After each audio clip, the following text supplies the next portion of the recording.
The first time you overhear people speaking Danish, you're going to be scratching your head trying to figure out, is this German with a French accent, Dutch with an American accent? Are they actually switching between all of these? And what does Danish have to do with the great unicorn scam that the Vikings pulled off? Okay. This is going to be spectacular. Min familie tysk. Min mor, min far, mine bedsteforældre, de kommer fra Tyskland.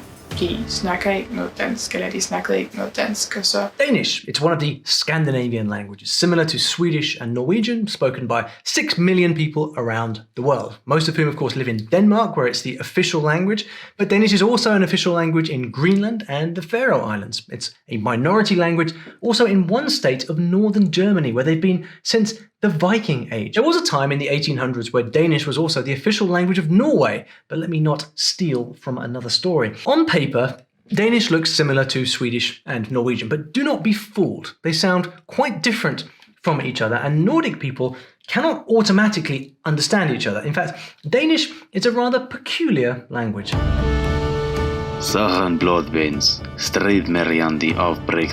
The ancient Scandinavians loved their gods and goddesses and mythical heroes, and if you walk around Denmark, you're going to see tons of beautiful blue-green statues and stones that honor them, among kings and Vikings who really actually lived. And if you know what this has to do with this, well, I will be impressed. Hygg ek að ég viti betur en skinnheilu god og guðir sæmdu þann sið að ek skuli deyja einn og yfirgefinn. Hvað, Óðinn eða? Þú ert skýr maður, Þorgils, og glöggþekkin. Back in the day, the Scandinavians all spoke Proto-Norse, which would lead to a language called Old Norse. It descends from the North Germanic branch of languages. Us English speakers, we are on the West Germanic branch. By the time the Viking Age started around 800 AD, Old Norse would be the most common language in Europe. I don't know how peculiar it was at that stage, but these aren't my words right here. By the Middle Ages, people who spoke the Scandinavian languages could pretty much always understand each other, and they often just referred to one language, the Danish tongue. But in the 9th century, Old Norse began to split in two. We had Old West Norse and Old East Norse. The Danes and their friends, the Swedes, got the Eastern dialect, as did a few settlements in Russia, England, and Normandy. It was pretty much a uniform dialect, and they had that sort of sing-songy pitch accent that you might have heard of. But in Denmark, change was coming. But before I tell you what happened when the men decided to go sailing, I'd love it if you mark out a little route for me on this map. Let's go. With their steely navigational skills, advanced long ships, and fearsome tactics, the Vikings sustained their seafaring for over 300 years. But for all their might, they left few monuments. Instead, fragments of stone, bark, and bone provide the keys to their culture. All classes of people spoke and wrote this language in many different dialects. There was no standard spelling. They wrote the individual runic letters by pronouncing the sounds of their regional accents. You've probably seen these amazing letters somewhere before, but did you know that the Danes used them too? In fact, the oldest runes on the planet were found in Denmark. We don't know much about the origins of the runic alphabet, but they looked a lot like ancient Etruscan script, and there's a good chance that the runes were inspired by the Latin alphabet, since the Romans were hanging around. Found in graves, bogs, and sites of ancient settlements, many of these objects are inscribed with messages in Old Norse written in runic letters. But the Vikings also scratched runes into household goods, jewellery, weapons, and even shoes. Must be a fun job trying to decipher what those runes say. This comb here is inscribed with the oldest known rune, and this stone here has the oldest inscription that actually says that the writing is runic. And if you don't believe me, I will read what the artist wrote. Ready? I, God guessed, painted this runic inscription. Well, there you go, all the proof that you need. The actual word rune comes from an Old Norse word for secret. Not surprising, since they believed that the letters came from the gods and had magical powers. So, how do they work? Well, firstly, the shapes are designed for easy carving. Not sure a Viking ever held a pen. Writing on paper did exist, I know, because foreigners used to record what the Vikings were up to. Mind you, there were also reports of fiery dragons seen flying through the sky. Each rune can have a sound value as well as represent a concept, but runes aren't symbols, they are letters. The Scandinavian kind are called futhak. They got the cool name from the first 6 letters of the script. See that? The oldest runes are called Elder Futhak, and they've been around since Proto-Norse, way before the Viking Age. The newer ones are called funnily enough, younger Futhark, and this was the main alphabet in Norway, Sweden, and Denmark throughout the Viking Age. But the three countries had slightly different versions. Where branches come off of the central vertical line or staff, the long branch may have those branches coming off on both sides, but short branch will simplify it so where they're only coming off on one side. And then among the most famous in long branch are Denmark's Yellingstones, the style of which provides the basis for my own younger Futhark runic writing, which you can see on this channel or in Disney's Frozen or in places in Assassin's Creed Valhalla. Yes, so the long branch runes are the kind Old Danish used, even though Danish and Swedish still sounded the same. One of the oldest and best preserved written runic texts, as in not carved but written, is this Scandinavian law written on vellum in the 1300s. Its words show off another Danish change. Unstressed vowels are getting weaker.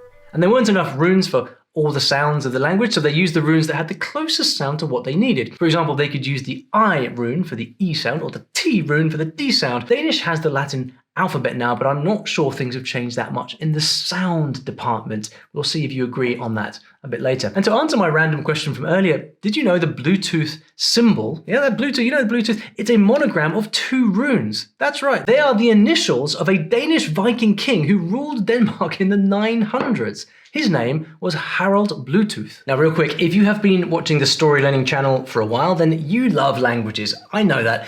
But what you might not realize is that you have a very valuable skill. And that skill is your native language. That may be English or another language. But either way, there are people all over the world who want to learn your language and they need your help. Take English, for example. Over 2 billion people are learning English around the world right now. That's billion with a B. And for these people, speaking English well can literally be a passport to all kinds of things. A better job, getting accepted into university, emigrating to another country. Lots and lots of things. It's a big deal for them. But what does this mean for you?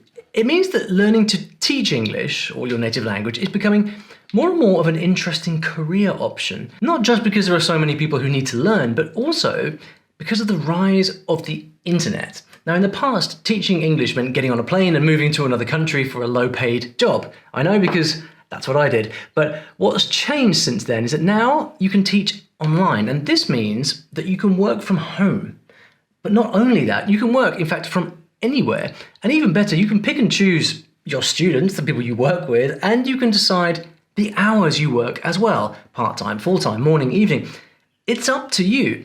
Now, it's a very, very interesting career move, and that's why we're seeing so many people now reconsider their daily commute and looking into other ways of living their lives. Anyway, if you love languages, then this could be something worth looking into. And I have written an ebook to show you how the world of online language teaching works so that you can decide if it is right for you. There's a link in the description below. This ebook, it's completely free. You can download it right now. You can read it in about 10 minutes, perhaps with a nice cup of tea. So click the link in the description to check it out, download your copy of the ebook, and have a look into this wonderful new world. That wish. Som ett donut jo. Is it dialogi? Hannes. Jak så hört. En jak miste hans. If you're looking for the point in the story where things started getting weird, well, you found it. The Vikings carried their language and writing around like bees carry pollen, because everywhere they went, they dropped things with runic inscriptions on them. They've been found all over the place, on different continents. See, it's true that Vikings were ruthless raiders, but they were also excellent traders of fur and silks and gems, and trading would have helped spread the Norse language. But what can you sell to a fancy merchant or a prince? Well, put down your coffee, guys. The Vikings didn't really wear horned helmets, but they loved horns. As a matter of fact, they were sneaky little buggers. Ever seen this amazing sea creature? Vikings used to sell magical unicorn horns. I kid you not. And by unicorn horns, I mean narwhal tusks. They were the only sea people who'd reached the Arctic and knew about narwhals. And we all know a good unicorn horn, well, it's worth its weight in gold, isn't it? If you were rich but had no unicorn swag, you simply were not cool. Even Queen Elizabeth I had one. Any guesses which nation figured out the scam? While it's difficult to pinpoint the end of the Viking era, by 1100 CE their seaborne expansion had mostly come to an end. However, people continued to speak versions of Old Norse throughout Scandinavia, and runes remained in use in rural areas into the 19th century. Runes were used for writing well into medieval times, until somewhere around 1000 AD, where a certain Viking king got most of Scandinavia converted to Christianity. It says so on the very yelling stone I showed you earlier, but as you saw, a lot of people still used runes for the next few centuries, and in those early days you could write in both Latin letters and runic letters. Pretty cool, right? By now, the dialect of Denmark and Sweden was separating into Old Danish and Old Swedish. Finally, it was going to lead to a lot of language pride and creativity, as you will soon see. This is where Danish started taking a lot of loan words from other countries, so words from Greek and Latin that came through Old English or Old Saxon. The Romans influenced their names, and they even picked up new concepts. And at this point, they started writing down actual vernacular Danish in the Latin alphabet. By the late Middle Ages, people were speaking many Danish dialects. And you know how things start snowballing, right? Well, during the 14th century, Danish became the language of administration in Denmark. And because of a certain war, a lot of Germans had moved into their territory, and Danish picked up an absolute ton of Low German vocabulary. So I wasn't wrong about the German. Anyway, Latin letters seem to inspire creativity. In 1495, the first book to be printed in Danish appeared, the Rhymed Chronicle. It's a collection of poems about the Danish kings. In the 16th century, Danish replaced Latin as the language of religion, and there was just no stopping it. There were major spelling reforms to match the sound changes, like consonants getting softer. Not easy when every part of Denmark spoke a different dialect. A Swede writes that Danes sound like they want to cough, turning words in their throats, writhing and ringing.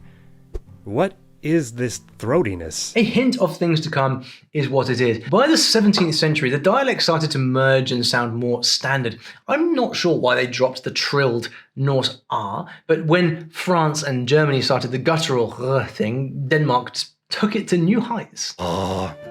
Denmark caught a bad case of this bug, whose symptoms include turning words like rødgrød into this. What do you make of that sound? This was actually a pretty interesting time for Danish. They borrowed many words from French, Dutch, even Italian. And since the 19th century, a ton of English words have flooded in. As for the unicorn horns and who dispelled the myth, well, what do you know? It was a Dane. Vi befinner oss I Danmark. Året 1814.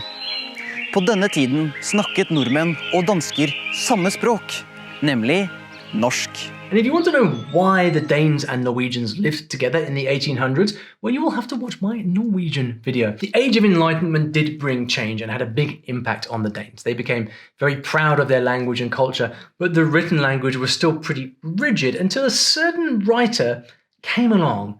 Someone you may have heard of, a certain Hans Christian Andersen, spoken with my best English accent. The Little Mermaid, anybody? Hans Christian Andersen wrote amazing stories, and he created quite a revolution in the Danish written language. Aside from the fact that the original Little Mermaid is actually really quite dark, he used simple everyday words in his stories, giving Danish a big dose of energy and sparkle. And yep, there are statues of him decorating Denmark too. And the Little Mermaid, for that matter. You know, with a language like Danish, reading can be a great way to get used to the odd spelling of the language. If you'd like to see more about what the book actually looks like, just head over to this page on my website. I wrote a little something all about what is inside the book. Speaking of stories, did you know that we actually teach languages through stories here at StoryLearning? Stories are the best way to learn a new language because it's how we learn naturally. It's how our brains got used to learning languages in the first place. It's how we learned our mother tongue as a kid. There is no more natural way to learn a language. And if you want to learn a language like Danish through story, well, you can. Look in the video description for a link. It will take you to something special that I left for you. It's a free story learning kit. It just shows you the ropes, shows you how to get started learning a new language through stories. It's completely free. Click that link below if you're curious. Hej, mit navn er Rikke, og jeg er 17 år gammel. Og jeg lever I det danske mindretal I Sydslesvig I Tyskland. Det rigtig nær ved grænsen til Danmark I Nordtyskland. Og jeg vil gerne fortælle jer, hvorfor jeg I det danske mindretal, og hvorfor jeg er opvokset tosproget. Believe it or not, even though Denmark is a tiny country, modern Danish still has dialects. All of these, in fact. Standard Danish is based on the dialects spoken in and around Copenhagen, but there are three main dialect groups: Jutlandic, Insular Danish, and East Danish. You knew that, of course. Når man ikke kender navn, frøs min te, ondt i mag, det oldtidens kål. Recognize this, anybody? It is the Southern Jutland dialect, and I've heard that this one is almost incomprehensible to other Danes. Danes, what do you say? Do you understand this dialect? What's really funny is some dialects of East Jutlandic still have 3 genders, but Western Jutlandic only has 1, neither of which align with standard Danish. Grammar coming up soon. In Greenland, Danish is the national working language. The name Greenland, by the way, is another bit of Viking deceit. You seen that place? In the Faroe Islands, where they speak Faroese, Danish is a compulsory primary school subject. And in Iceland, Danish was an official language until 1944. Kids in Iceland still have to learn Danish as their first foreign language. As for Danish immigrants, well, most of them ended up in these countries. Right, we're almost at the part where we tease the Danes, and we're all in good spirit, of course. But after everything you've heard so far, which languages do you think Danish sounds like? Don't be shy. Remember who thinks Danish sounds like a code switching between Dutch, French, German, and American English, right? That's what I think. Well, anyway, should we add up the influences? Here goes. Well, we already know about all of these. It makes sense. Back in the day, people from Europe could travel to Denmark quite easily, and a lot of them settled there. Latin missionaries, German businessmen, French and Italian artisans and musicians, Americans. Between 1955 and 1975, 4,000 new words showed up in Danish, and 81% of these came from, you guessed it, English. But don't forget Swedish and Norwegian. If you learn to speak Danish, you'll have an excellent chance of being understood in the other Scandinavian countries. And if you like Viking words, you'll be happy to know there was a bit of Old Norse left in Danish, like words that start with this, the HV, for instance. And bonus, they also left a few Old Norse words in English. But thank Odin, they did not leave us their counting system, because we don't want that. Latitude 56 grader 55 minutter.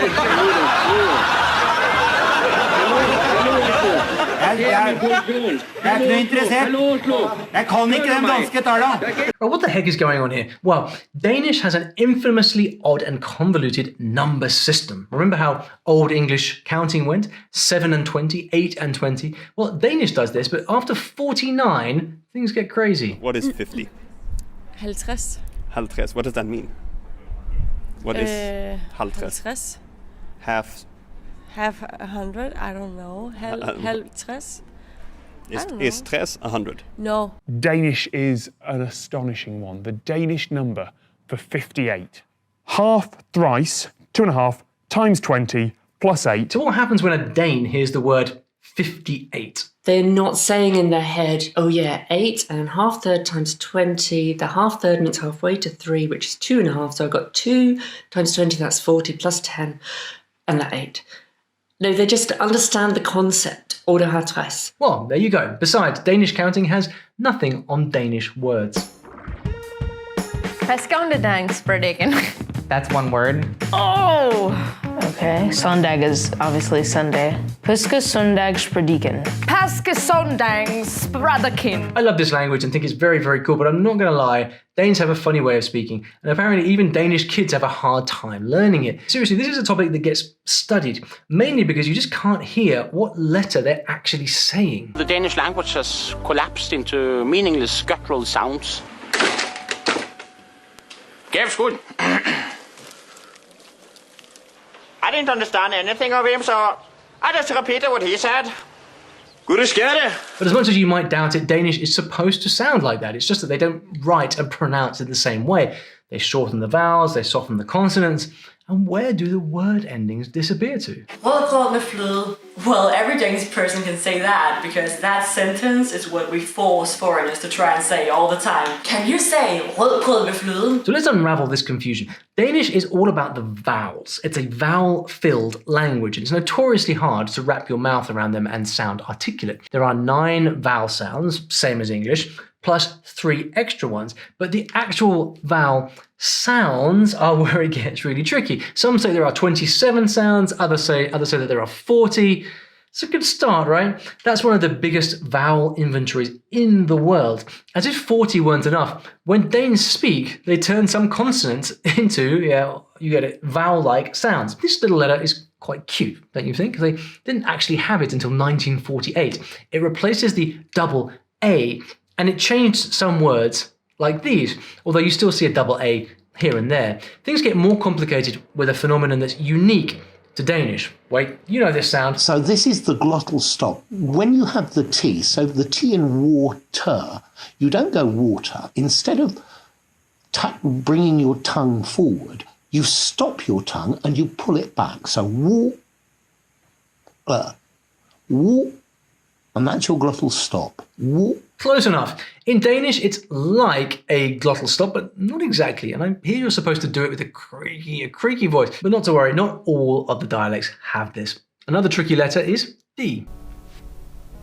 Bill. Bill. And that's the silent D. It's all about which teeth you touch. Sometimes D is silent, sometimes it's not. Same with G, it can be pronounced or silent. So if you want a fascinating new language to learn, you will have a lot of fun keeping up with Danish. For eksempel, jeg kan ikke sige rødgrød med flød, men jeg vil flytte til Danmark, fordi jeg vil spise rødgrød med flød i Danmark med mange danske mennesker. Compared with Swedish, Danish pronunciation patterns can seem very, very random, but hang in there. If you can get through the pronunciation part, you're going to be rewarded with fairly easy grammar, not to mention pretty awesome compound words. After all that, you might be surprised to hear that Danish grammar is actually quite easy. Word order is similar to English, it's mostly subject, verb, object, but there are lots of exceptions. Inversion is an important feature of Danish where you have to invert the subject and the verb in certain cases, right? I do becomes do I. A lot like German, Dutch, and Afrikaans then, but way easier than German for sure. Another word order exception is in sentences like this one, typical in questions and commands. There are 3 basic verb tenses, like English, but there's no verb conjugation. Nouns in standard Danish have 2 genders, common and neutral. There is no masculine or feminine in sight. Adjectives must agree in gender and number with their nouns, and this hardly needs saying, but I'm going to say it anyway. Danish is a non-phonetic language, as if that wasn't obvious. I repeat, Danish is everyone got this? Danish is not phonetic. Hvad er der i vejen med vejen i vejen? Der er det i vejen med vejen i vejen. At folk går i vejen i vejen i vejen. Det er det, der er i vejen med vejen i vejen. Okay. I got this one. So if you enjoyed this video, you have a great sense of humor and are obviously smart enough to tackle amazing Danish. So I think you're going to love this next video.